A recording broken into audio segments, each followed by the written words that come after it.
Well, good morning. The 4th of July. Been out here doing a little weed whacking in my little garden. Green beans didn't really take. Everything out there but that one bigger tomato plant and that one pepper plant. I started with seed. Cucumbers are taking off. And those are radishes in that pail. I'm going to let them go to seed. But anyhow, as I was out here this morning thinking about things, using my weed whacker, which the battery finally went dead. Independence Day, right? Think about that word. Independence. Think about it as two words. Independence. You are still independent upon your overlords. Freedom. People running around chanting freedom. Freedom. Think about that word. Break it down. Free dome. Free dome. To break free of the dome. That's what your overlords want. To break free of the glass ceiling.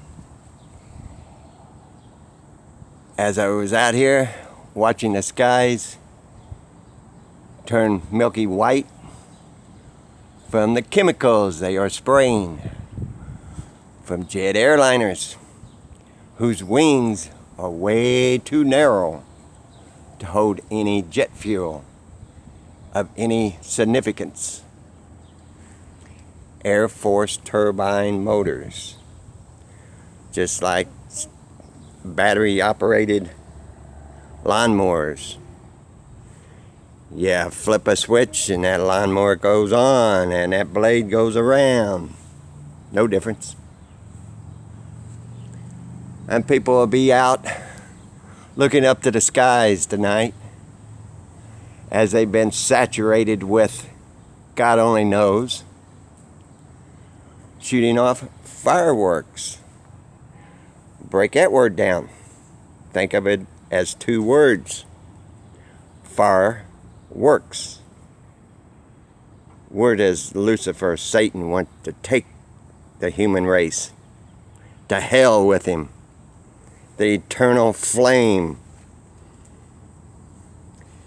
It's just so obvious to me anymore. And people can't see it. They think they are spinning at 1,000 miles an hour, rotating around the sun at 66,600 miles an hour. And all along, the sun is being hurtled sideways through space at 1,000,000 miles an hour. And that light source up there is 93 million miles away from us. But it right now is curving, since it's close to the northern hemisphere as it can get to the North Pole. It makes a C shape across the sky and illuminates the clouds that it's behind, but leaves the others dull. But people don't have the common sense to see that. Every time I come out anymore, and I could get my recorder out and record my talks with people when I go places. I got a whole pack full of things, and I have to talk fast. Spontaneity is what I'm after. Not to be seen by man trying to wake people up and giving them handfuls of pictures, which I have spent thousands of dollars over the last 5 years when I started on this journey trying to find proof that I lived on a ball. I don't know if you remember the video I made where I burnt that. Put a mask on that globe out there and poured gas on it and lit it. You know what? 5 years later, I can find no proof. None. Zero. That I'm on a ball flying through infinite universes. Leaving the Bible completely out of it, just using common sense and looking up and watching and trying to feel for the movement and realizing that light cannot travel for 93 million miles in utter darkness, but you can drive 1,000 miles south in the wintertime and gain 50 degrees in temperature, this wouldn't be but a speck of sand. That's what I try to get across to people when I talk to them. And explain to them that if we go with what NASA tells us about the moon, we only see one side of it. And I show them pictures of the moon landing from Apollo 11, 9/11. And they had a ruler over him, Revelations 9/11, and his name was Apollyon.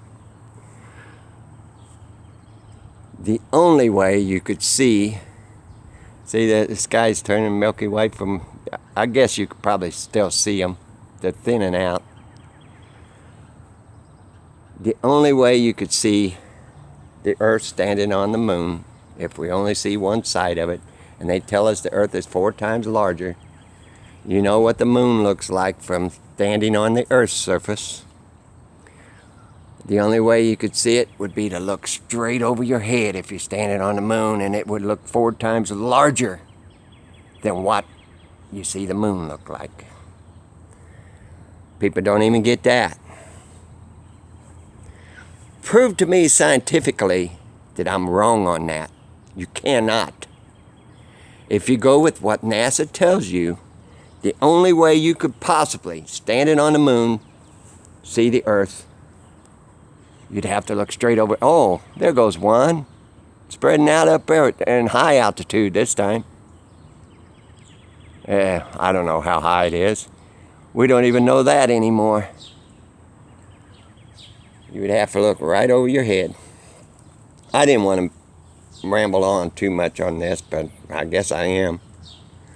My laptop was down for 4 or 5 days, so I hadn't been on there. I've been watching sitcoms, catching all kinds of stuff in them.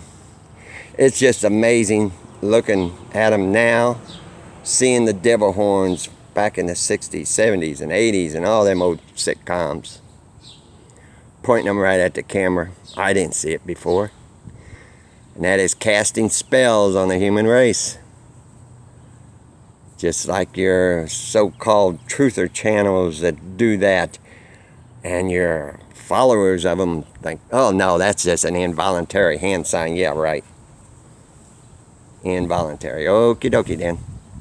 You keep drinking the Kool-Aid, and you keep thinking you're on a ball flying through infinite universes, when logic, common sense, which the human race has none anymore, unless they've woken up to the truth. And what is the greatest truth that God is revealing right now? The shape of the earth.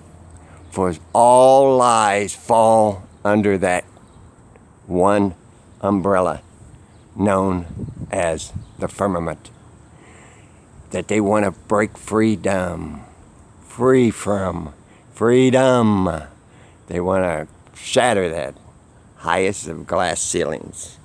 They've told us in their speeches for years and decades that secret societies run this world, who serve their overlords, that serve the ruler of this world. Corinthians 2:4, the God of this world that has blinded the minds of them that do not believe. But all those pictures of the universe look so pretty that NASA gives us. Oh, I want to seek out teachers having itching ears to tell me what I want to hear. That aliens are coming. They're going to invade the whole world and save us from ourselves. Well, it's just another day to me now that I see what it is. But you have a great day. Enjoy your independence. Independence. You're still independence of your overlords down the road.